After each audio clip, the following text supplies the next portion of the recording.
Words. कितनी बार ऐसा होता है कि आपके पास सही शब्द ना होने की वजह से आप अपनी बात को बोल ही नहीं पाते।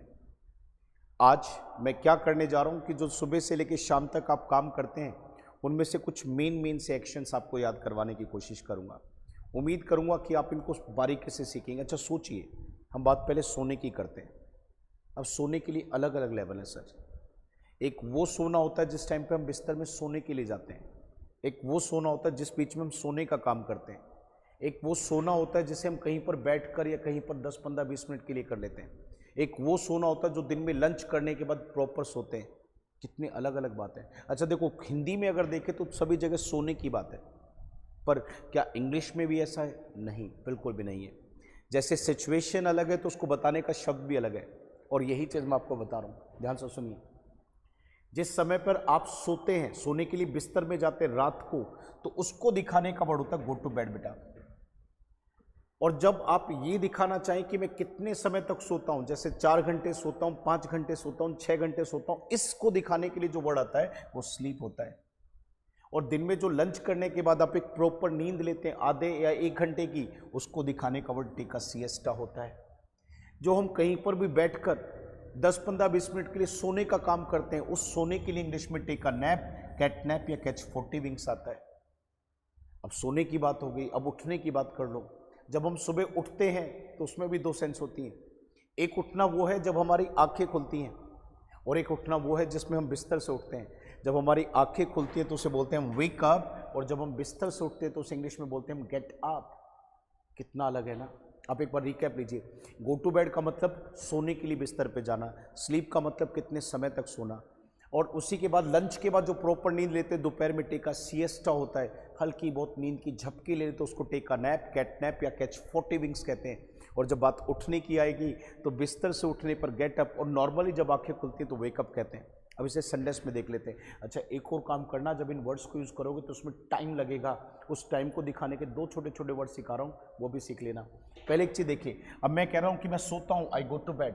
अब मैं सोता तो हूँ, पर कितने बजे सोता हूँ? 11 बजे सोता हूँ। आज से एक बात दिमाग में डाल लो कि जब भी घड़ी के समय को दिखाएंगे ना, तो घड़ी के समय को दिखाने का जो राइट वर्ड होता है उसे इंग्लिश में एट कहते हैं।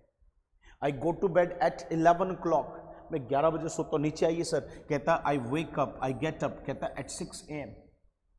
मैं सुबह 6 बजे उठता हूँ, जैसे मैं जो मेरा मन करे मैं बोल रहा हूँ, मैं बिस्तर से 6 बजे उठता हूँ, आई वेक अप एट 6 AM। मेरी आंखें 6 बजे खुल जाती है, आई वेक अप एट 6 AM। अगर मैं वहीं पे दूसरी बात आपके सामने करता हूँ, एक दूसरा प्रेपोजिशन है जिस प्रेपोजिशन को हम फोर कहते हैं। ये तब आता है जब हम ये दिखाएं कि कोई काम कितने समय के लिए होता है। आप देखो ना कितना कॉमन बोलते हो, मैं 2 घंटे पढ़ता हूँ, मैं 2 घंटे टीवी देखता हूँ, मैं 1 घंटा फ़ोन चलाता हूँ, मैं 1 घंटा एक्सरसाइज करता हूँ।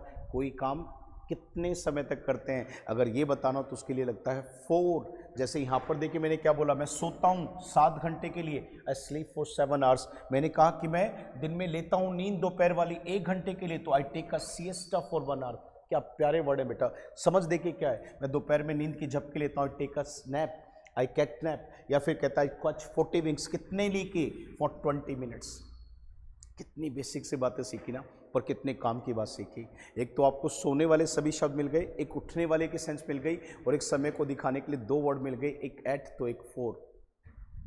ये छोटी छोटी बातें आपको आनी चाहिए। अच्छा देखो, जब हम इनको सीख लेते हैं तो मन में एक विश्वास पैदा होता है कि यस मैं बोल सकता हूँ।